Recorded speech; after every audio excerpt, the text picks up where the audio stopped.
اسكندر رقيق، وانت ناشط سياسي مستقل. شكرا. مرحبا، اهلا. شكرا على الدعوه، في شكرا على الحضور. مرحبا بك، مرحبا بك، اهلا وسهلا. باش نبدا بك اذا سي اسكندر الرقيق. كان تسمح لي تعليق بسيط على الكلام اللي قال قبيله. اي جاي مواصلين في نفس الكلام هذاك باش نربطوا بنفس الموضوع. ربما التصور للخروج من او للتصدي لظاهره الارهاب اللي اليوم تهدد تونس وتهدد سلم الاجتماعيه في تونس.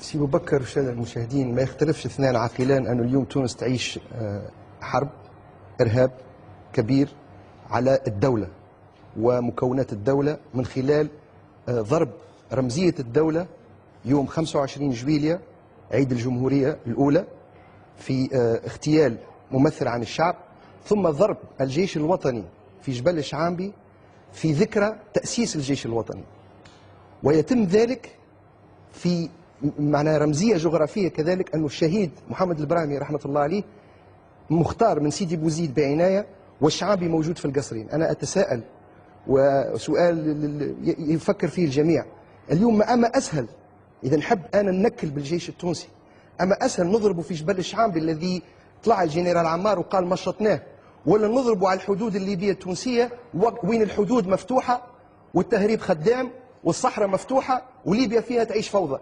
أما أسهل نضرب على الحدود الجزائرية وين الجيش الجزائري لمدة 20 عام هو يتخابط هو والإرهاب وكون خبرة قوية جدا في ضرب الإرهاب والإرهابيين، ولا نعمل عملية على الحدود الليبية وننكل بالجيش التونسي؟ ما المقصود فيها؟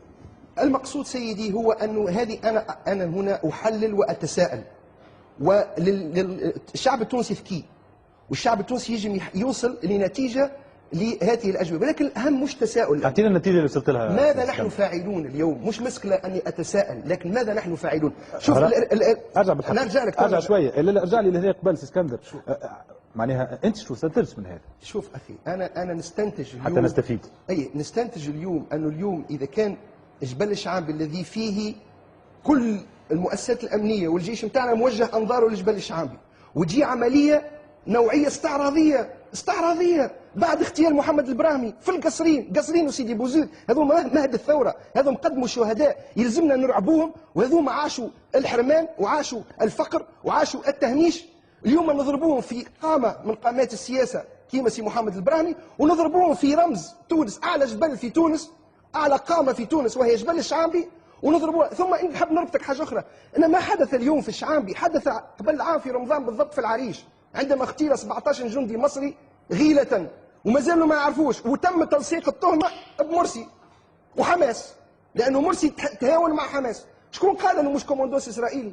ثم احنا اليوم تونس ما اخترقناش الأمن نتاعنا، مش مخترق أبو جهاد وين مات، مش على فرشه في بيت النوم نتاعو، ودخلوا من قمرته بالزوارق وخذوا راحتهم ودخلوا ضربوا أبو جهاد وحمام الشط. أما احنا الذاكرة نتاعنا ضعيفة، احنا العمليات الإرهابية والروحية اللي في عهد الباجي قايد السبسي ضربت الكولونيل الله يرحمه العياري، تزعزع الجيش. شفناش حد هكا الهول الصدمه والاعلام اليوم بنديري يا بنديري ونفخان في اعتصام الرحيل والحكومه يلزمها ترحل.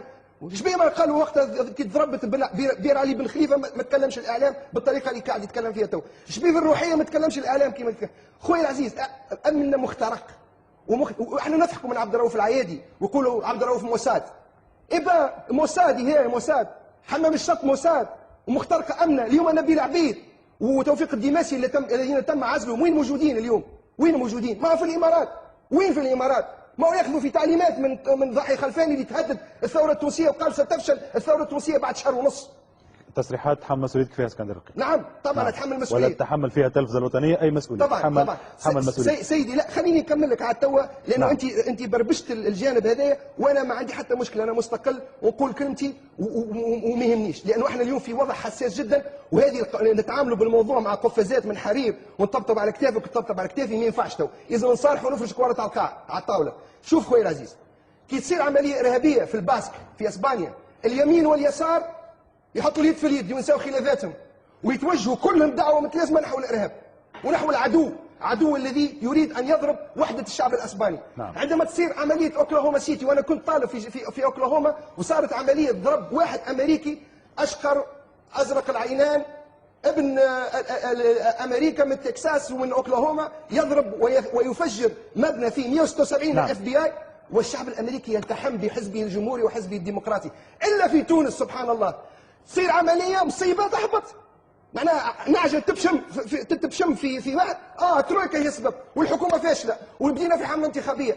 شوف مشكله تونس اليوم انه يلزمنا بسرعه نعملوا هذه الانتخابات هذه بسرعه باش نوقفوا التيار هذايا وهالمزايدات السياسويه والايديولوجيه. خويا العزيز جماعه نكمل لك جماعه ما كملوهاش في السبعينات القرن الماضي في الجامعه، يحبوا يجيو يكملوها توا على حساب الشعب التونسي، يسار ويمين وايديولوجيا وكذا كذا. احنا الشعب، احنا جينيراسيون جديده ما حشناش بالعركه هذه.